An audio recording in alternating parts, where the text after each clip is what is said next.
Okay, now I'm ready. You take your medicine? Took my medicine. All right, let's go.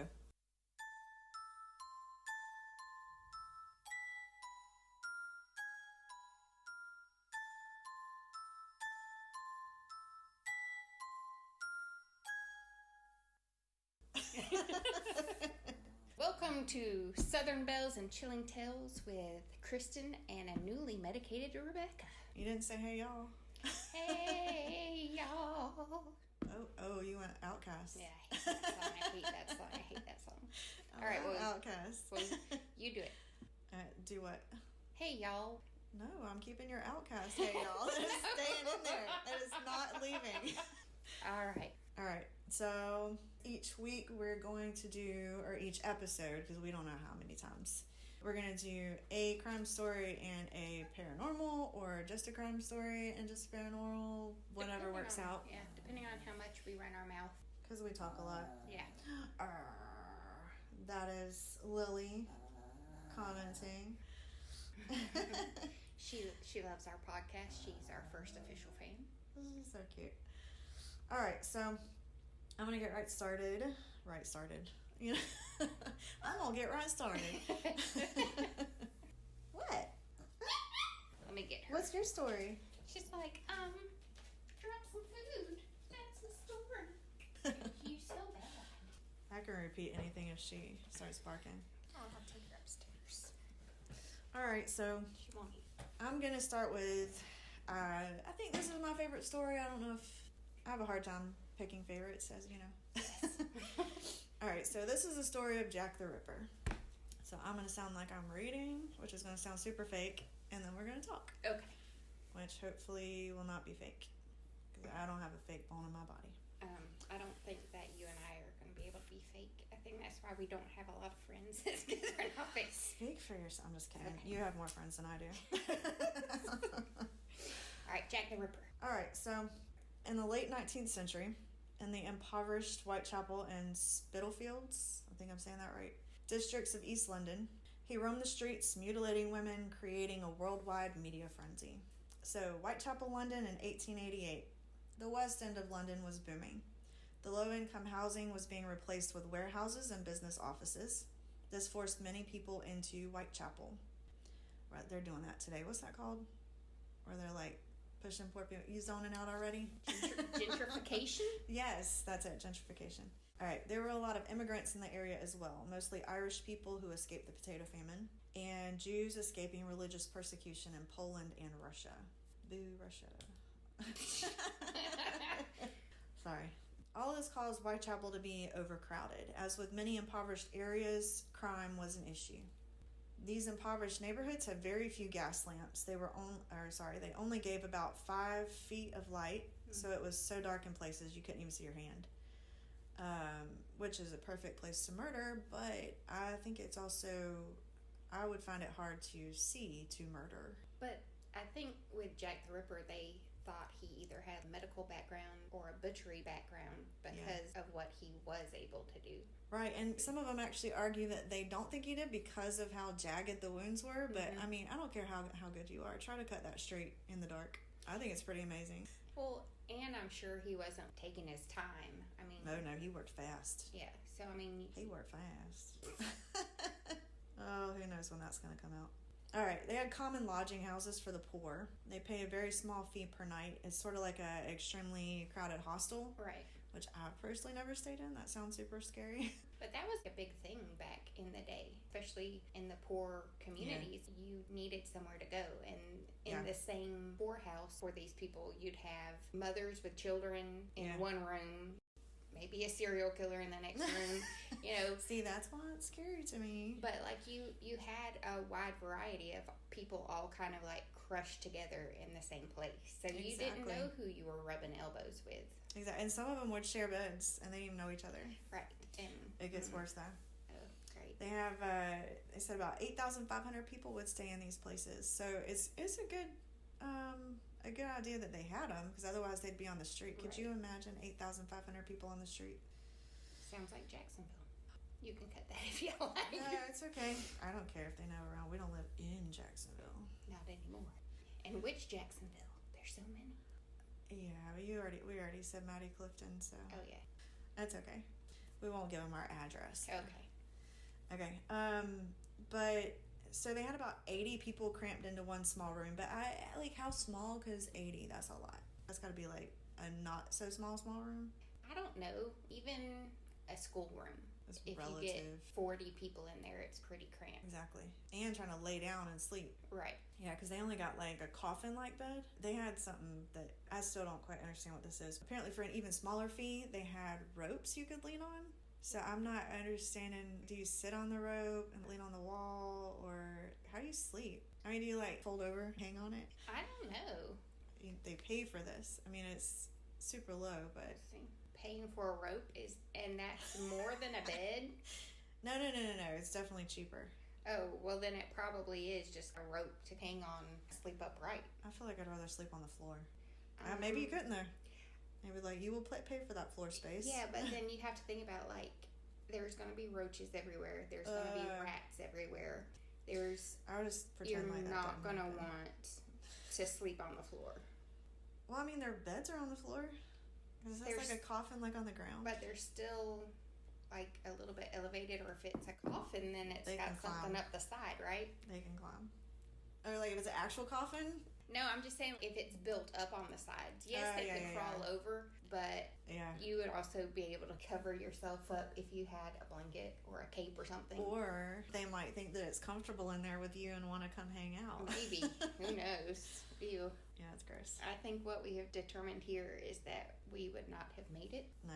I think I'd rather sleep on the street. But maybe not when it's cold, because we don't know anything about cold. Okay. According to familytree.com/blog, in London, England in the late 1800s, the poor used to pay a penny to sleep over ropes strung out if they couldn't afford a box bed. People bend over a rope for the night without laying down. Oh, so like yeah. Oh, how do you not throw up? I'm not sure. But then your face is down there with the roaches. I mean, yuck. And moving on. Okay. I don't want to get stuck on that. That's nasty.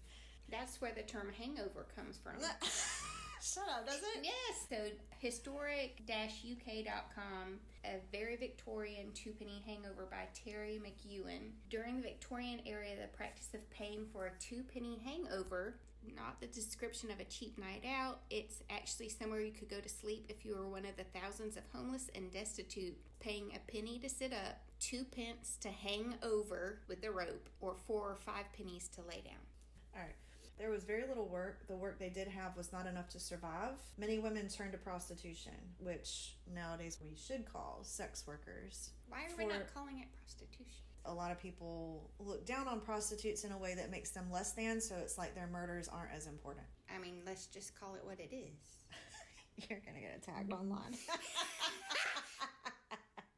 I mean, I could be wrong. I'm just saying. Like, I don't want to explain what you just said. Okay.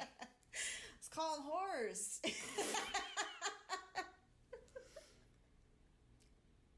Okay. All right. Continue on. Cut that, Kristin. Don't forget to cut out. Whore, bitch. At least these people got paid for it. I mean, I was just... Okay. All right. So. Definitely cutting that out. All right. Anyway, All right. All right, so many women turned to prostitution. It's estimated there were 1,200 prostitutes working in Whitechapel at the time.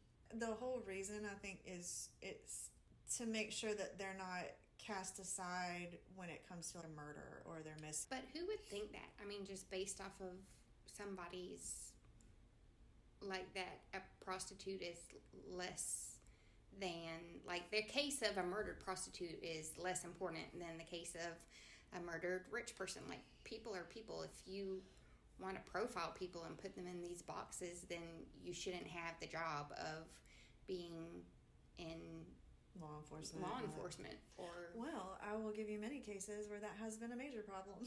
I know. It's just that's the only reason that I think that it's been pushed like that, though, is so. But to be honest, you call them a prostitute, you call them a sex worker, it's not going to, if somebody's got it in their mind, they're a prostitute, and you say no sex worker, it's not going to change their mind about them caring about them more. Right. I mean, it makes sense for you to put it that way. I just, in my head, would I think the brutal slaying of a prostitute is less important than the brutal slaying of anybody else? Like, no, it's a horrible thing. Somebody lost a family member. Somebody was tortured. So, well, I think it's more because they'll be like, you know, oh, well, they knew what they were getting into. They were putting themselves in danger. That's the life they got, you know? Yeah, they chose that. Versus somebody who was just walking home from school and got abducted, and then if they were mutilated like that, people would be like, oh my gosh, you know? So, I mean, I get it on that sense, but I don't think calling them something different is going to change it. People's perceptions. Yeah, I don't know. I think the key is less judgment. If my children were starving, would I prostitute myself in order to feed them? Hell yeah. Hands down. If my kids were starving and I had to put food in their mouths or a roof over their head, what do you want to see? I'll show you whatever you want. I got. But that's actually not the case here. Let me tell you, I'll get to it. Okay. It's actually kind of crazy. But anyway, this is actually what we were going to talk about. So, as is often the case, prostitutes are seen as less than or unfortunates. People view their lives as having no worth. Most didn't care if they died. In fact, many saw their murderers as doing good by removing these undesirables off the streets. So, when one was murdered or went missing, most people didn't bat an eye. In Whitechapel, it wasn't uncommon for these women to be abused or even murdered. The Ripper murders were different, though. All right, so on Friday, August 31st, 1888, at 3:40 a.m., a woman's body was found in Bucks Row. And I don't know about you, but when I just hear a bunch of names, especially it's a whole other country, I have no idea where any of this stuff is. So I've been all over some maps trying to identify like new places and the old places, and I found some decent maps, and just basically all these places are very close to each other. Okay. So it was the body of Mary Ann Nichols. They did think there was possibly 2 other victims before her, but I think they determined they were victims of gang violence. Ooh. So what made her murder alarming was that she hadn't just been murdered, she had been gutted. I'm going to give details. Are you okay with that? Okay. If it's a lot, I'll be like, okay, Kristin, that's enough. So Nichols was born Mary Ann Walker. She was 43-year-old. She was a 43-year-old domestic servant and prostitute, separating from her husband of 16 years, leaving her 5 children. Ooh. After 7 years in a workhouse and working as a live-in maid, she relocated to a Flower and Dean Street lodging house in Whitechapel in August 1888. Let's see, I'm going to change this to on the night of her murder, because then I get too caught up in dates. It's like confusing. I have to type it. I was like, why are we typing a photo? Okay. Mess up. Okay, so on the night of her murder, she didn't have enough money to pay for her bed, so she was kicked out because they didn't play. She left around 2 a.m. stating she would go earn the money and be back. A woman saw her walking the streets around 2:30. She was drunk walking toward Whitechapel Road. She was never seen alive again. One thing that woman did say was she didn't seem like she was too concerned about earning her money. She was out there drinking, having a good time. So after her body was found on Bucks Road, it was taken to the morgue to be examined by Dr. Llewellyn. He found that her throat had, here we go with the details. Okay. Her throat had 2 deep cuts all the way down to her vertebrae. Her abdomen had a deep jagged wound. Parts of her bowels were protruding. There were several other incisions on her sides and downward motions. And, prepare yourself, she was stabbed in the vagina. Oh, Lord. Yes. Okay, but he did determine that she died quickly from strangulation, actually. So did Jack the Ripper strangle her and then stab her? He strangled her and then cut her throat. Ugh. Oh. So they knew this because there was like a smaller amount of blood around there. Yeah. Because had he just stabbed her immediately, it would start gushing. And there wasn't a lot of blood splatter. It was, they figured out like all the other injuries were after. So I read somewhere that they're like, oh, he's obviously a sadist. But to me, a sadist wants to inflict that pain. So it's like, wouldn't he want her alive? Cut her up? Yeah. Yeah. I mean, unless he's just really worried about the blood being everywhere. And it's not a rape because, they say that rape is all about having that control and having that power. This just sounds like somebody who, like, honestly almost just has, like, a mental problem. Like, you strangled her. She was already dead. You didn't have to do anything else. You were done. Yet you still had enough rage or something. Like something. It was almost ritualistic to me. I'll tell you why I think that later. All right, because the knife in the vagina is it's not okay. But then I also have another theory too, but I'll say that later. I was gonna say, do all the prostitutes have I vaginal cutting? I didn't see where the other ones were stabbed in the vagina, so maybe that was just a trial thing. And he was like, nothing. Because I was thinking, like, if it was somebody who was like, prostitution is wrong, and I'm going to take out these prostitutes and take the source of their power for prostitution, and like, you know, because like in third world countries, they'll do female mutilation of their genitals, so they can't feel pleasure. But I mean, that's not what was happening here. Ugh, so. That is like, ugh. There's not a lot that makes me like where I can't even hardly talk, but that, ugh. It's making me hurt right now. Okay, all right, well, continue on. No, it's okay. I'm worried about telling you details, and then you're telling me like about female genitalia. Cut your vag off. You know. All right. So, like you said, that that Dr. Llewellyn, he thought that the guy had some anatomical knowledge.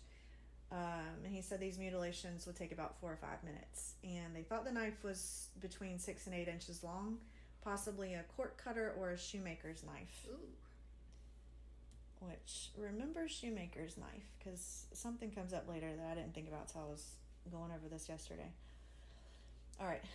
8 days after Nichols' murder on September 8th, just before 6 a.m., a woman named Annie Chapman was found dead in the backyard of 29 Hansberry Street. It was obvious immediately this murder was related to Nichols. Okay. Chapman, born Eliza, which I love that name. Me too. Eliza Ann Smith was 47 years old. After 15 years of marriage, in 1884, Annie Chapman and her husband separated. I know they had children, but I guess I didn't write how many. So she also left her husband and children. Both were for drinking problems. Ooh. In 1888, she was living in a lodging house in Dorset Street, on Dorset Street. That's really close to that Flower and Dean Street. Mm-hmm. It's only a couple blocks away. For the first one. Mm-hmm. Which I state later. Not far from the one Nichols was staying at on Flower and Dean Street. Maybe I should read my own stuff. All right. On the night of her murder, just after midnight, Chapman was turned away from her lodging house because she didn't have the money to stay the night. Like Nichols, she stated she was going to go earn the money and would be back. We got pattern going on. You know what they say in Scream? You never say, "I'll be right back." Yeah, she shouldn't have said that. Yeah. I just watched that new movie. Okay, go ahead. Oh, I did too. What'd you think? I loved it. Did you? Yeah. Thought it was really good. I didn't love it. I loved it, but it's for another time. But I did like it. But I was disappointed too. All right. She was later seen walking towards Spitalfields Market. Okay, grammar. Is it toward Spitalfields or towards? It's toward, right? You know, come on. When I need you. Sorry. I'm 40. My brain is dead. I don't know. Just talk. Talk, bitch. So Spitalfields was a neighborhood next to Whitechapel. All right. A woman named Elizabeth Long claims to have seen Chapman at 5:30 a.m. with a man just beyond the backyard of where her body was found. She described him as being over 40, dark hair, slightly taller than Chapman, but she was only 5 feet tall, so okay. I imagine everybody would be. Right. Having a shabby, genteel appearance. He was wearing a low crown felt hat and possibly a dark coat, which I had to look all this up because I like clothes, but that's a long time ago. But I would think like around this time frame, everybody. What gentleman, slightly genteel, was not wearing some sort of hat and dark coat? Even not genteel. I mean, it would be almost more like this guy wasn't wearing a hat. Can you believe that? Right. Like, oh my gosh. He was wearing a white jacket. Can you believe? That's so crazy. You can't miss him. So yeah, so that Long, she was the last one to see her alive. I'm definitely going to have to cut out all my ums. All right, like Nichols, Chapman's throat had been cut. Her abdomen had been mutilated. It was determined it was done with the same type of weapon as the one used for Nichols. Her throat was so deeply cut that her vertebrae column had cut marks. Her abdomen cut entirely open. A section of flesh from her stomach was placed above her left shoulder. Another section of skin and flesh plus her small intestines were placed above her right shoulder. Her uterus and a section of her bladder were also removed and missing. Oh, Lord. What you doing with that? Well, I wonder if it has anything to do with the fact that both of these women left their children behind. That's exactly what I think. Because here you have two women that have left their husband. They're middle-aged, and they've left their children. They had drinking problems, and they're out being prostitutes. Yeah. That's very specific. Right. So it's either one of their ex-husbands, which it's pretty apparent it's not, because one or both of them are dead at this point, or it's somebody else whose wife did the same thing, and he's acting out on other people. Right. Just kind of displacing that anger. Yeah, because don't they say that about serial killers? It's like they're killing the same person over and over again. I really don't know, but that, like, it makes sense. Yeah. Especially if you're gonna kill them and then mutilate them. Yeah. Like, that's the part that bothers me. Well, there's something about the mutilation that, to me, well, I think it seems ritualistic, but it could also be something else with one of the certain suspects, and it relates to what we're just hypothesizing, whatever the word is. That was right. I don't know. Why did you question yourself? I couldn't get it out. Okay. I do that all the time. It's like, I know the word, but I don't know how to finish it. I told you, I have problems finishing stuff. Okay. So I don't know the word, but I'm like, sizing. Alright, anyway. So, I skipped a part. Alright, uterus, section of bladder. Okay. So, a bloody leather apron was also found near her body. Was not also, because I left some stuff out. Alright, let me start over. A bloody leather apron was found near her body. This sparked the rumors about the suspect known as Leather Apron, which was one of the other names that you'll hear people call this, Leather Apron or the Whitechapel murderer. Right. So this turned out to be a shoemaker. Remember the shoemaker knife? Yeah. Yep. Who was detained, but he was released because his alibi's checked out. I want to know who these people are. Who's your alibi? Yeah. I think they're lying. Like if it was a boys' club and they're all just yeah, he was here covering up. I mean, if he was like out of town, you know, that's different. But anyway, it was later determined the leather apron found near Chapman belonged to the resident of the apartment where Chapman was found. So unrelated. But they didn't dig into that, like why it was randomly out there. Oh no, they were they were a butcher or something, I can't remember, and they basically had it out there being washed. It was bloody, but it was in like a soap bin, like a soapy water. Alright, so not just like on the ground beside her covered in blood that belonged to her. No, yeah, she was just in somebody's backyard. I guess it was pretty common to go, you know, in people's backyards back then. I mean, that's why I have a fence. I know. Well, did you ever watch that Mayor of Easttown? No. I think it was. They had like where their backyard is just straight up backed up to somebody else's backyard, but it had like a walkway in between. So I kind of wonder if it's something like that. But when you hear like, and a bloody apron was found, you think like right next to her, covered in her blood. Like that's what you think of. You don't think of like, how many other bloody aprons is your brain gonna? Well, maybe it said near, and I said next to. So I don't know. I may have personally thrown you off. But it definitely seems related. It could be, like, just because, you know, when you hear something, your brain kind of pieces together a vision of what it's looking like. And so... But, like, can we get a DNA kit back then? Let's do that. No. Come on, time travel. No. I don't really want to know who did. I want to know, because it's I don't. Then it won't be a mystery anymore. Okay, I have something to add at the end about who they think this was. Go ahead. Okay. All right. So others were detained or arrested, but they were eventually released because their alibis checked out or another murder committed while they were in custody. That's the best alibi. True. And there was basically no evidence against these people. Really doesn't sound like they have evidence against anybody, to be honest. It's just some mutilated bodies and a shoe knife. I mean, I think about people back there going, oh, you did it, you did it, you did it. I mean, how can you prove anybody did it unless somebody actually saw you do it? Because, I mean, they didn't have all the forensics that we do now. I mean, they have some. Yeah. I think fingerprinting was, like, a new thought, but it wasn't widely accepted yet. So, yeah. I think it would be tough. Yeah. It would be scary because you might get the finger pointed at you. Like, well, I did not do that. The Salem witch trials. Exactly. which we definitely have to cover. Yes. All right. Weeks later, a letter addressed to the Central News Agency of London was received on September 27th. The letter read, and I'm going to try. Dear boss, I keep on hearing the police have caught me, but they won't fix me just yet. I have laughed when they look so clever and talk about being on the right track. That joke about leather apron gave me real fits. I am down on whores. Okay. And I shan't quit ripping them till I do get buckled. Grand work the last job was. I gave the lady no time to squeal. How can they catch me now? I love my work and want to start again. You will soon hear of me with my funny little games. I saved some of the proper red stuff in a ginger beer bottle over the last job to write with, but it went thick like glue, and I can't use it now. Ha ha.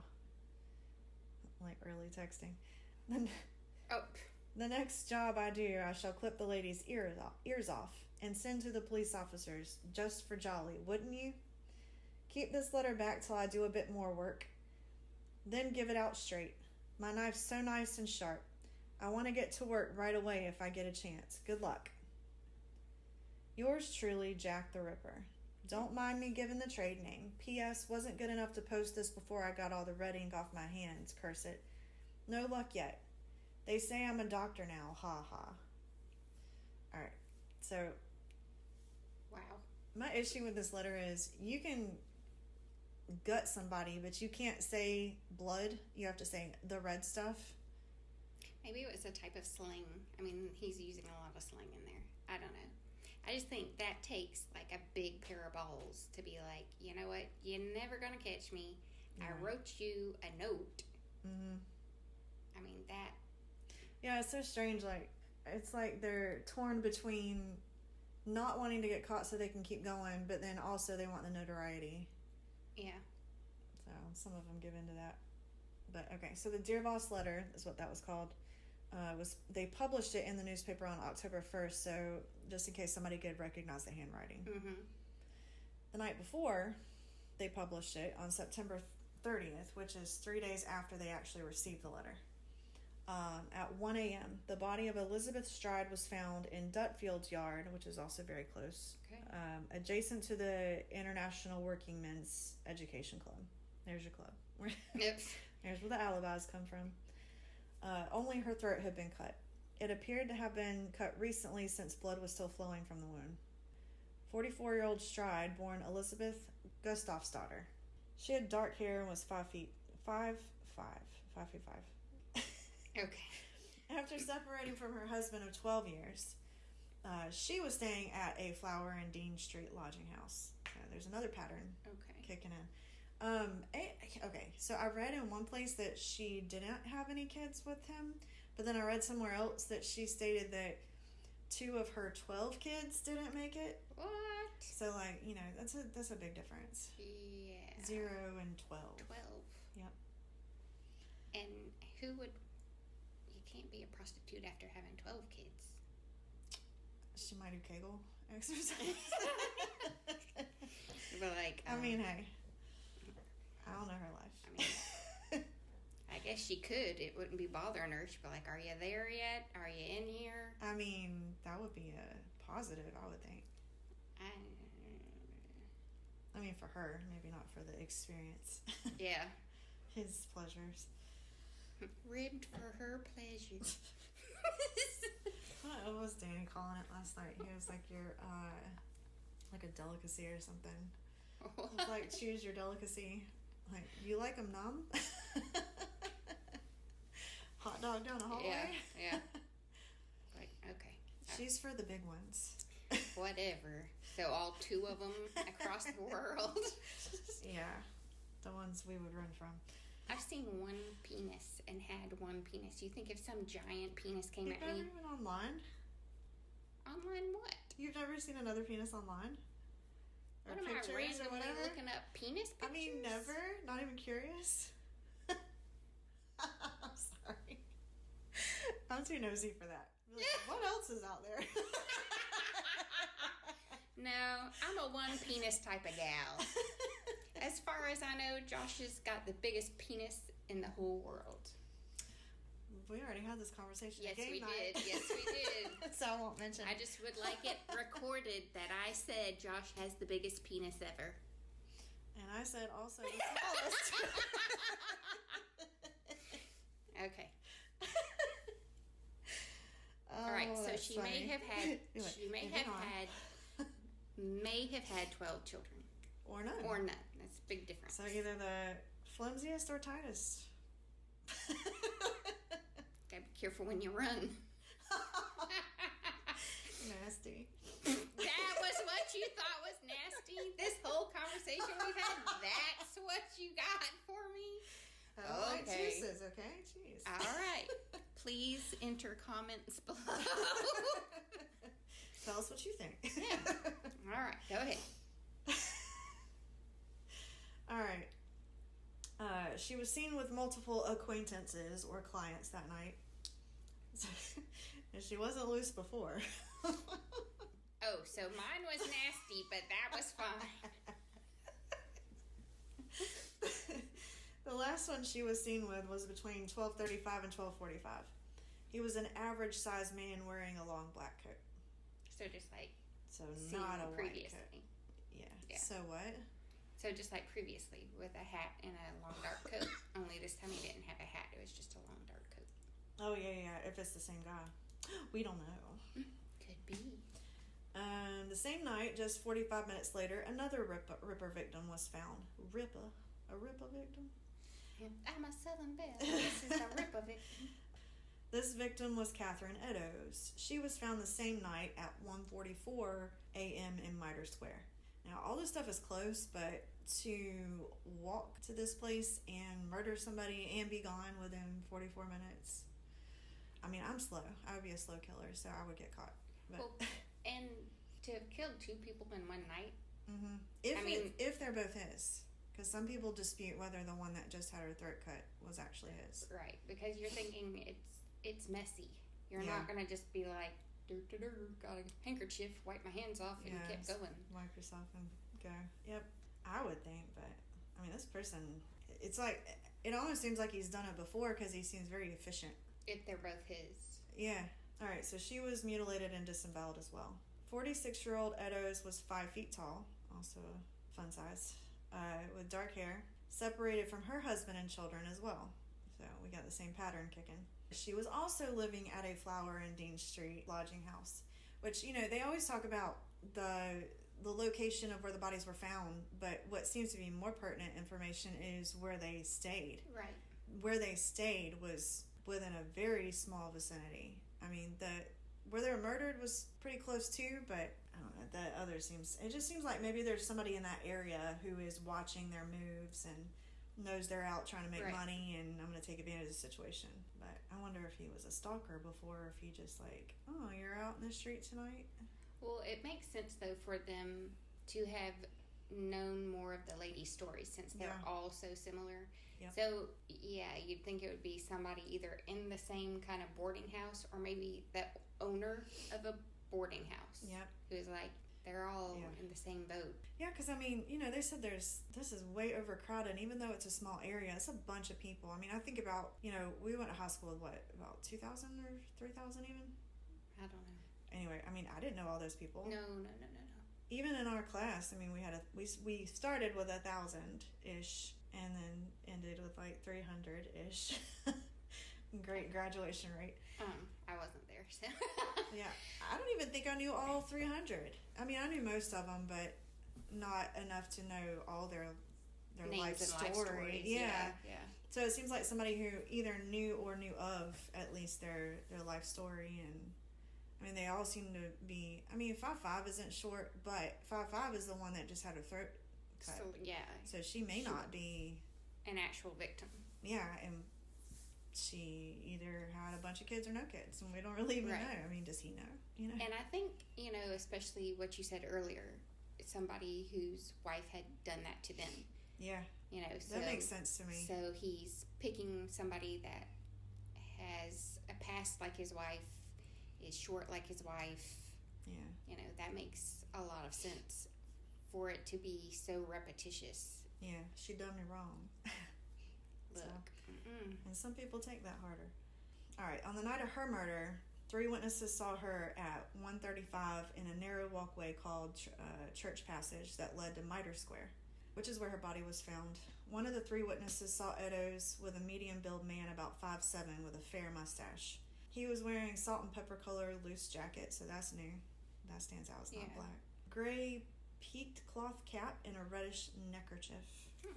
Her post-mortem records say her throat was cut ear to ear. Her abdomen was ripped open by a long, deep, jagged wound. Her intestines were placed over her right shoulder. A section of her intestines were placed between her body and left arm. Her face was disfigured.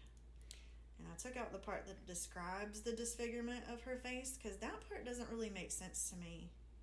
Except, okay, maybe the guy's wife was beautiful, the one who's doing all this. Right. And maybe it got her a lot of attention, which made her interested in other people. Yeah. And so maybe that was his way of like, I'm going to get rid of your beauty, you know? Can I just point out, like, when I was in 5th grade, we had to do a science experiment, and I chose that I would, what's it called when you cut? Dissect? Yeah.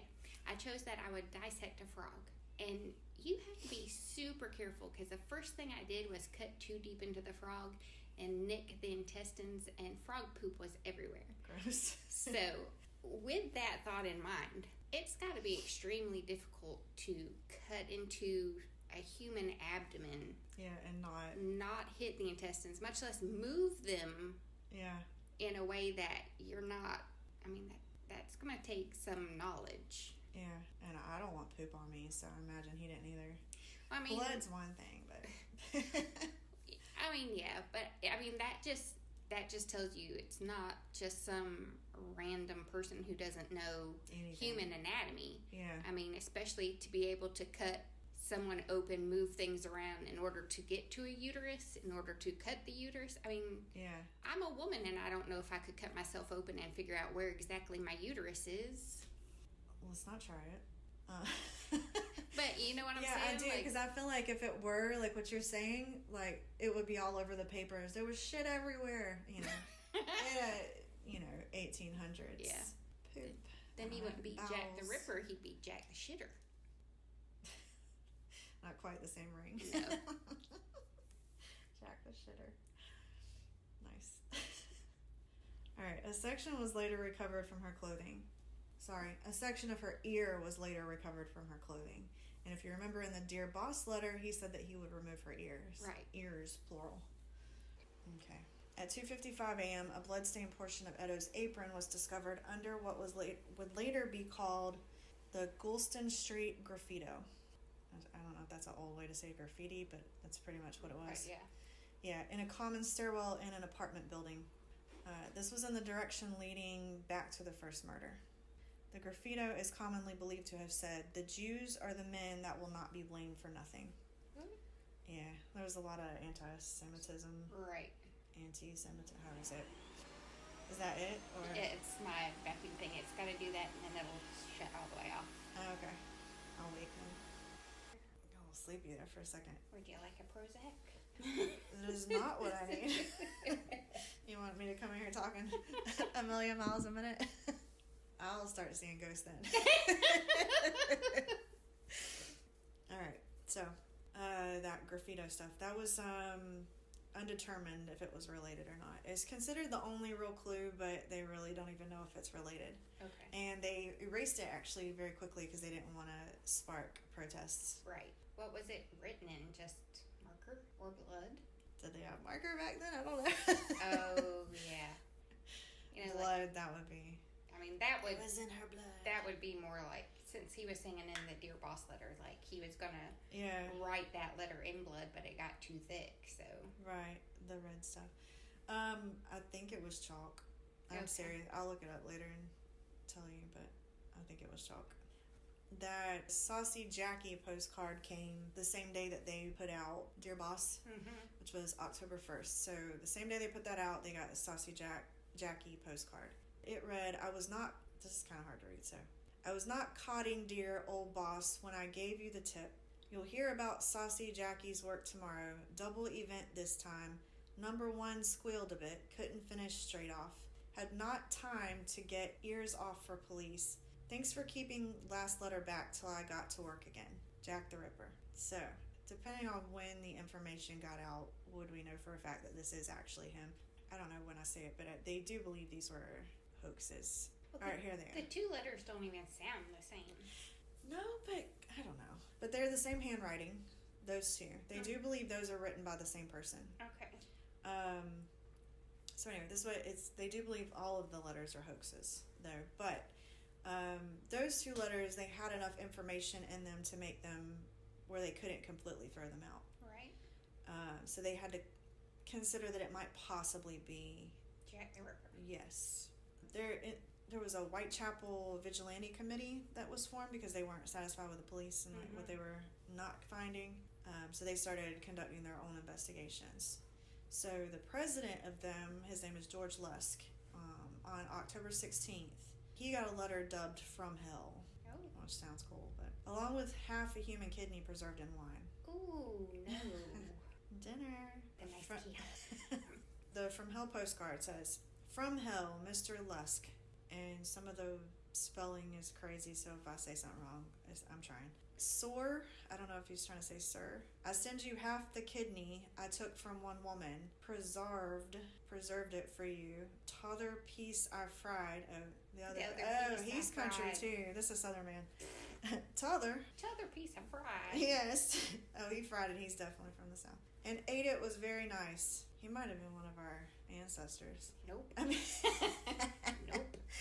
I may send you the bloody knife that took it out, if you only wait a while longer. Signed, Catch Me When You Can, Mr. Lusk. So that one had completely different handwriting. They believe it was a totally different person, and they have determined that it was a hoax. But the fact that he sent half a kidney that does appear to be very similar, if not the same, as the one that's missing on Catherine Eddowes, they haven't completely thrown it out. Like, he may at least know the murderer. So, but they can't confirm, no DNA, that it was actually her kidney. I mean, how close is like a hog kidney to people kidneys? I don't know. Cow? I know it said she had some disease. I can't remember which one, but I guess it makes the kidney change colors, and this kidney also appeared to have that same discoloration. So that was why they said it seemed like it was similar to her. It's not just some random kidney, but I don't know if they can do that to a hog's kidney or what happens to a kidney when you soak it in wine anyway? I would assume it wouldn't stay the same color. Yeah, but I mean, I'm sure they could soak it in water after and get all the wine out. A dead kidney? Squeeze. Does it squeeze as like a sponge? I don't think so. I've never touched one, so I'm not real sure. Yeah, I don't think that's how kidneys work. In my world, they do. Okay. I don't know. All right. In Kristen's world, it's the little SpongeBob kidney. Yes, you squeeze it and the wine comes out. If it wasn't a wine, that'd be a kidney, that'd be kind of cool. I mean, I also feel like this one was horribly misspelled, and totally different. Yeah, the others weren't. And to be such a brutal kind of killing. And he's a bubba. It's, yeah, I mean. T'other one. To be so brutal, that wouldn't make you think like, hey, this is a group of guys out killing people. It seems like it would be a single serial killer. Yeah. Because who's going to really understand, like, hey, let's go kill some prostitutes and, like, cut them open and take out parts of their uterus or their ear or something. Like, nobody's going to be, like, totally down. You got the Hillside Stranglers. There's multiple ones. They find each other somehow. But how they find each other back then, I don't know. Okay. Sometimes you get, like, whole families. There's one I want to cover where they're, like, kind of the pit stop on the way out west. And they have, like, trap doors and all. I can't remember their names, but it's a pretty fascinating story. Okay. Yikes. All right, so a little over a week later, November 9th at 10:45 a.m. A little later than the other ones because the other ones seem to be like way early dark. Yeah. So Mary Jane Kelly's body was found in her bed in Mitres Court off Dorset, which is also very close to the other ones. Yep. She's 5'7". She's only 25 and has blonde hair. Yeah, different. She was separated from her children and their father, but they were not married. She had this live-in boyfriend on and off. So a man named George Hutchinson saw Kelly with a man with a pale complexion, small mustache, dark hair, and bushy eyebrows. He was wearing a felt hat pulled low, a long dark coat, and dark spats over boots. The normal drab. Hutchinson said he also had a Jewish appearance, so if that has something to do with the writing of the Jews on the wall. Right. Kelly and the man went inside her room, not seeing anyone coming or going from the room. Hutchinson stopped paying attention around 3 a.m. So the difference here is Kelly, she actually has her own room. She doesn't stay in a lodging house. She and a man who is actually one of the suspects, they were staying there, but she started bringing prostitutes to there because she didn't want to leave them out in the cold. And he started getting aggravated with that, so he actually moved out and let her stay, and they were still on good terms though, so. But anyway, I'll get to him. But that's interesting to think that she was letting the prostitutes come in out of the cold if somebody thought she was one as well and accidentally like, oops. Oh no, she was. Oh. Yeah, she brought a man in her house. She was a prostitute. She actually was originally what they would have called a high-end prostitute before, because she lived in stayed at a high-end brothel. And some man actually even took her over to France because he wanted her to be like his personal prostitute, I guess, yeah. But she didn't like it, so she only stayed 2 weeks and came back. Okay. So I guess Whitechapel is better. Nope. Maybe he was a dick. Maybe he like beat her and crap. I would have left too. Or maybe they had Paris's version of Whitechapel and it was even worse. She's like, what is this shit you're feeding me, snails? At least I can understand y'all. Alright, so she was hacked beyond recognition. Her throat was cut deep down to the spine. Her abdomen was nearly emptied of organs. Uterus, kidneys, and one breast were placed over her head. The rest of the removed organs were next to her foot. Her heart was missing. This seems like even more. And I know serial killers, they tend to, what's the word I'm looking for? It gets worse, But this, I don't know. Something about this one seems different to me. And they said like the whole bed was completely bloodstains. There's pictures of all of this online. To get almost all the organs out of her abdomen and then place them all around. I mean, that's... But the other ones, they said there was hardly any blood around because he'd actually killed him, strangled him before, and then like the blood's not steady pumping. Right. So it's like, why is this one? Yeah, that's what I think. I personally think she may not be one of his victims, but I could be wrong. Either that or she somehow figured it out and he, in a fit of rage, couldn't do his usual MO and he just started going to work. I think it's a copycat because she doesn't fit the bill. She is not estranged from her husband. She's not in her 40s. She has blonde hair, not dark hair. She's tall. The one was 5'5", which is not tall, but it's not 5 feet like the other ones. But we're still not sure if she was even actually a victim. So, anyway. I'm just saying, as a short, dark-haired woman, I'm glad that... Oh, you'd have been fucked. Yeah. Oh, but you're not a prostitute, so... No. But if them children hungry... If they are hungry, I'll go out and I will work that corner. They would just be the most disappointed men ever. Oh, my God. They'd be like, can I do this to you? I'd be like, nah, that's a no. Let me pull out my list. It's one thing. Yeah. I'd be like, oh, and have you brushed your teeth lately? Oh, dear God. You'd probably have like your whole kit, like wash your hands, sanitize. Wash your penis. Yes, in there. Pull it back, get it clean. I need a test kit. Yeah, I'd be a horrible prostitute. They'd be like, it's not worth it. Those are high-end prostitutes. Those are the ones that they have all that done already. Yeah. Well, just be in a brothel. I do have all my teeth, so. You got that going for you. Yeah. And some people like the classes. Sexy librarian. Gotta make her less distracting. You're a hot mess. You act like you're so ugly. During the investigation of all the murders, over 2,000 people were interviewed, over 300 people were investigated, and 80 were detained. Butchers, slaughterers, surgeons, and physicians were suspected due to the mutilations. All murders happened on or near a weekend. Since they docked on Thursday or Friday and departed Saturday or Sunday, when the murders took place, butchers and cattle drivers on cattle boats were suspected. But the dates of the murders and the boat schedules did not match up, so they were excluded. No one was ever convicted of these murders. After Mary Jane Kelly, the murders stopped. It is believed the killer moved away, was incarcerated, or died for the killings to stop so abruptly. People still try to figure out who the killer is, but most files and forensic evidence were either destroyed or contaminated, so we're unable to test anything now. There's a lot of people suggested as suspects today. I'm going to talk about 5. Okay. One of them I think's a shit suspect, but I'm going to talk about him anyway because he comes up here and there. Montague John Druitt. The reason he was suspected is because his own family suspected him. Ooh. He committed suicide not long after the last murder. Oh. That would explain why there weren't any murders. But that's pretty much it. But why did his family suspect him? I don't know. Ouch. That's all it said, was that his family was like, he did it. You know, and if your mama calls the police, there's Exactly. something wrong. But did she? Here's why he shouldn't be the killer. Because the family saying they suspected Druitt was hearsay from a third party. He lost his teaching job suddenly just before committing suicide. His mother also went insane the July before. He cited this as a reason for the suicide, not wanting to turn out like her. He also had no known connection to Whitechapel. So basically this was just some random man that had a troubled mental state. Just happened to commit suicide right after and like, he did it. That's awful. No, he didn't. Yeah, it is pretty bad. Especially if you don't even have any kind of connection to Whitechapel or, you know, where you're a teacher. Right. And so I said there's one that's shit, but that one was kind of too. But this one to me is just for the reason that they choose to assume it's him. His name is Aaron Kosminski, I think. He was insane. He had an extreme hatred for women, especially the prostitute class.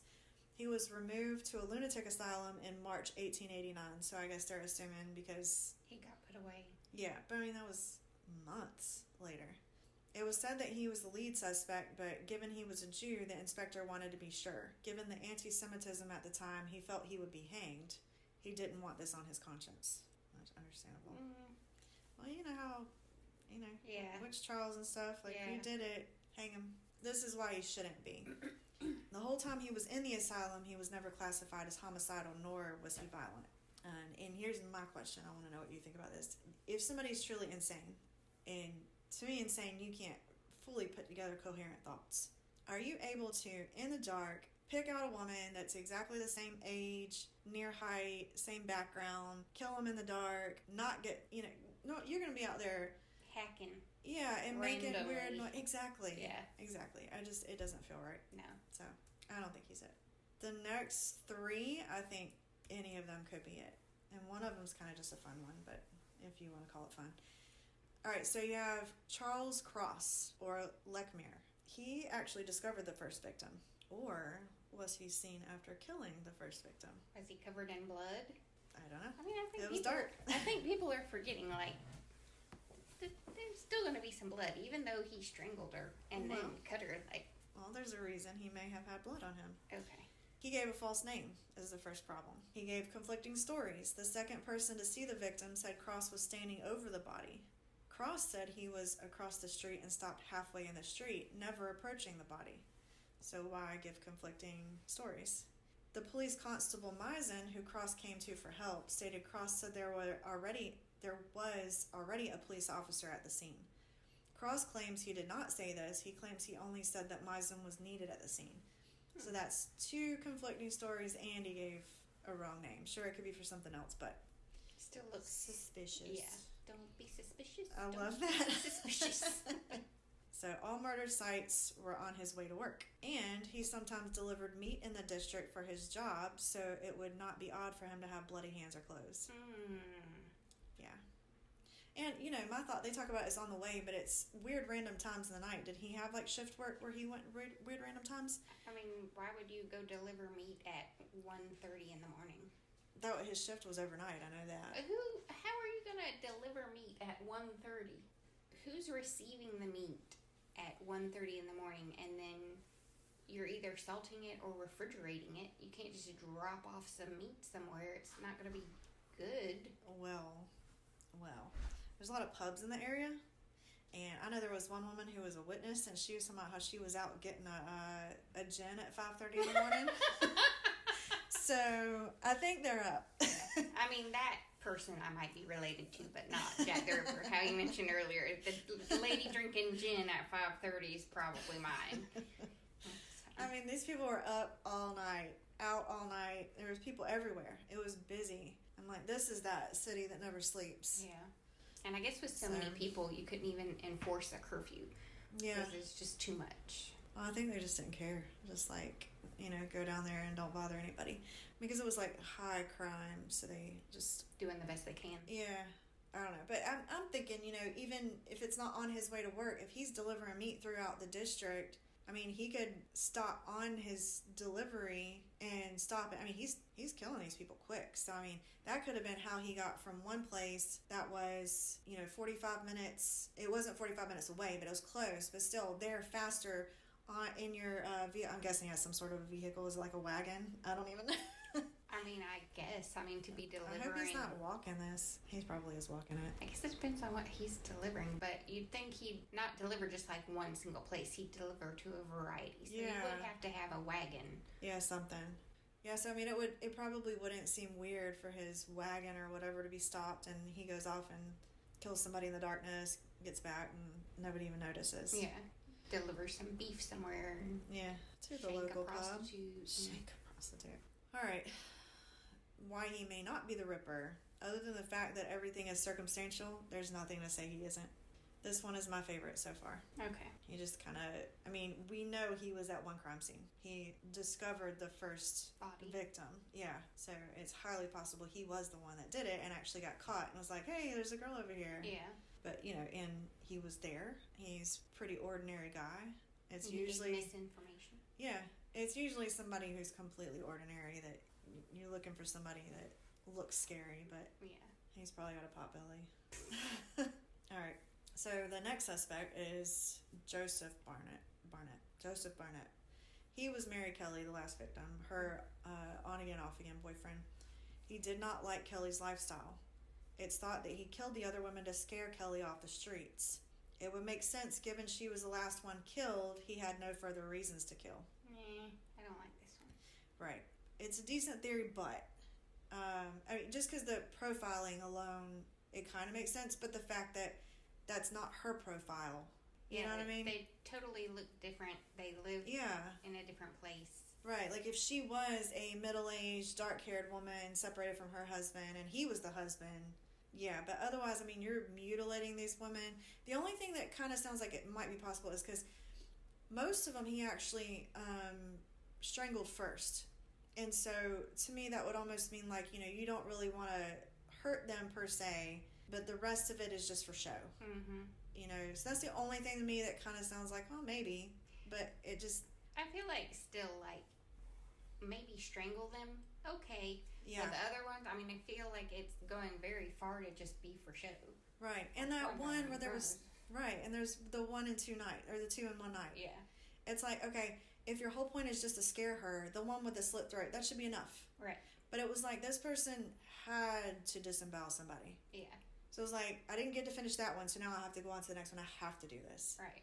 So it's like a compulsion, Ew. So, all right, so we pretty much said what we were going to say about him. And also about Joseph Barnett, her on and off boyfriend. The thing is, like, if his whole goal was to stop her, obviously he loves her, so why would he then mutilate her so badly? I mean, that part just does not make sense to me. And I feel like if you were that hard against that profession, then why'd you get involved with her at all? Well, because I think he thought like, oh, I can save her from that because I can make enough money for us, and you're only doing that because you have to. Because a lot of these women, that's pretty much what they would say, is that's the reason they were doing it. But I'm sure that was her excuse. Like, I'm sure if he would have said, like, hey, I have saved up enough money to get you out of this, and we're going to move away from here, she probably would have been like, okay, not, hey, I wanted to sling dicks for the rest of my life. Well, she did actually, because he was working, but that's how they ended up with that room. But he lost his job, and so she had to go back to prostitution. Because I think she was away from it for about a year. Oh, yeah. Yeah, so that just doesn't make sense. Yeah. It's like, there's a lot of holes in it. I think the reason I like it is because I think they're on the right train of thought, in the sense that it probably is somebody who has a reason for wanting this to stop. Mm-hmm. But I don't think he's it, and I don't think she's it. Yeah. Because she's so different, I feel like she's actually not one of the victims. But she's widely seen as one of the canonical 5, as they call them. So most people believe that she definitely is. Okay. Right, this is my favorite one. H.H. Holmes. I was going to say that earlier when I was like, I'm going to name somebody. Yes. I love this theory. So he's already a known serial killer. We know he's capable. Yes. The time matches. Mm-hmm. His whereabouts are unaccounted for, even though he was known to document his whereabouts regularly. But did he really go to London just for this? But, I mean, maybe it might have been his first practice, you know? I mean, he built a murder castle. Yeah. I think what he would and would not do beyond the realms of our thought processes. Right. I didn't read this anywhere, but I was watching the Unsolved episode about Jack the Ripper, and there was, I guess, a journal of H.H. Holmes that I guess his grandson or great-grandson found, and during that time frame, he said that he took an apprentice to London. And so this was his private journal that nobody else ever saw, so it wasn't like he was just going out like saying to everybody this is what happened, but it was dated during that time that he was actually going to London. So this one makes the most sense to me. I mean, I think that H.H. Holmes would be a great choice as far as suspect. Yeah. Do we think he really did it, though? I mean, maybe taking somebody to London and be like, hey, this is how we do it. I don't know if I believe in that. But, I mean, he did such horrible things and for absolutely, like, no reason. For money, pretty much. So, I mean, I wouldn't put it past him. Yeah. I mean, when you say this dude built a murder castle, and then, like, you actually learn about what he did, you're like, what is wrong with you? I have to admit, it's so awesome and horrifying all at the same time. But I'm so fascinated with the fact that he built an actual house castle specifically for this. Yeah. That's commitment. I mean, that was his life dream, you know? It's almost one of those things like when I was telling you earlier, asylums, I'm always drawn to that because just seeing what they thought was going to be helpful.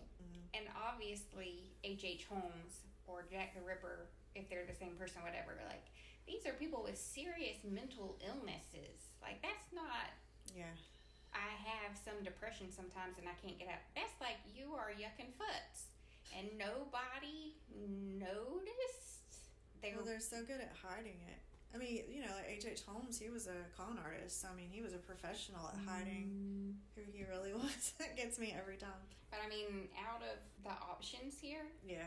I think it's somebody nobody even really knows, to be honest. I still truly think it's somebody whose wife left them. They were already a psychopath, but nobody knew. And this just kind of like tipped it off. Or, like you said, the wife did that. He saw a prostitute that looked similar. Maybe she wasn't giving him the attention he thought he had paid for, and it set him off, which started a chain of events. Yep. Or maybe it was his mom that did that. Oh, like Psycho. Yeah. Maybe his mom left him and his dad for prostitution. But you know what? What if one of them's kid is it? They said it was like a 40-50, so you have to be the same age as her. Well, what was I going to say? Sorry. I was going to make a point. And I ruined that point. Damn it, Kristin. You're like Psycho? No, it was something before that. Oh, she had his feelings. I don't know. Sorry. I lost it. Sorry.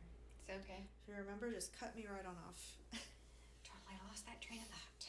All right. So there's there's a lot of other suspects, but there's this other big one that it's like the prince. He's the grandson of Queen Victoria at the time. Okay. But that doesn't make sense to me because I feel like, number one, unless he purposefully bought clothes to look like he belongs down there, you would know who he was. Right. And I feel like even though they didn't have TV and all of that back then, I think they would know who he was. And I don't think he's just like skipping out, like, I'll be back. Well, he had problems that I don't really care to go into, but he definitely was known to go out to prostitutes. But that's the thing, if he's known to go out to prostitutes, then the prostitutes know him, and they would know him, you know. But I remember what I was going to say is, from the little bit of like true crime that I have watched, there are times when serial killers, after doing it for so long, stop for a little while. Or a long while. Right. So, I mean, if Jack the Ripper was already 50 and did this and then decided, hey, I need to stop this, and, you know, he could have died before he got back to doing it. Or maybe he met somebody, like, hey, I'm going to see if this works out. Anyway, the other thing that is somewhat fascinating is Jill the Ripper, but this just does not feel at all like a woman. It would take so much strength to mutilate these bodies. Cut, yep. And to if you strangle them while they're still standing, you have to get them down on the ground to where they're not falling all over you. I mean, I guess maybe that's why they chose short people.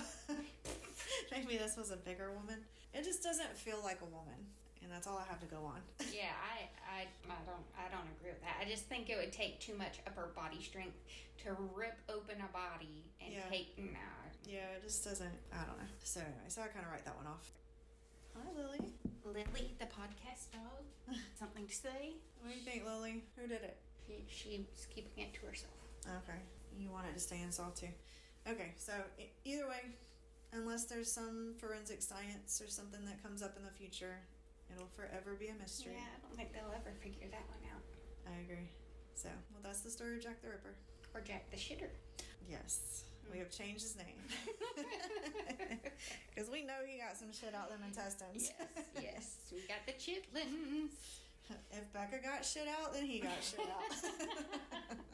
All right, well, that was very interesting. You brought up a lot of points I hadn't heard before. You like my book report? I enjoyed it. Or internet report? Nice. A+. Really? Mm-hmm. It's the first one I've gotten in a long time. Yeah, I'll give you a sticker. What kind? A shiny star. Shiny star, okay. Can it be red? No. Like blood red? Yeah. It'll be brown. So shit sticker, thanks. That's like a southern backhanded compliment. I'm giving you a sticker, but it's shit brown. It's brown. You got one, but did you want it? So in our next episode, Becca will tell us her story. Yeah. Probably in asylum. Yes, of course, in asylum. Okay. Starting off with a bang. So I don't know how to finish this. Thanks for listening to our first ever podcast about Jack the Ripper with Kristin and Rebecca. We will be back in 2 weeks with a new episode all about the paranormal, where we will recap and introduce the Trans-Allegheny Asylum. Lunatics. Lunatic Asylum. All right, well, that was it. Lily. All right, well, that was our first chilling tale by the Southern Bells. So all that Becca said, we'll see you. We'll see you in 2 weeks. Sounds good. Roughly. All right. You can find us on Instagram at Southern Bells and Chilling Tales. You can follow us on Twitter at SB Chilling Tales. Check out our website at southernbellsandchillingtales.com. If you have a paranormal, true crime, or just plain weird story you'd like us to cover, or you have your own personal tale, please email us at southernbellsandchillingtales@gmail.com. We hope you join us next time for our next chilling tale. Thanks for listening.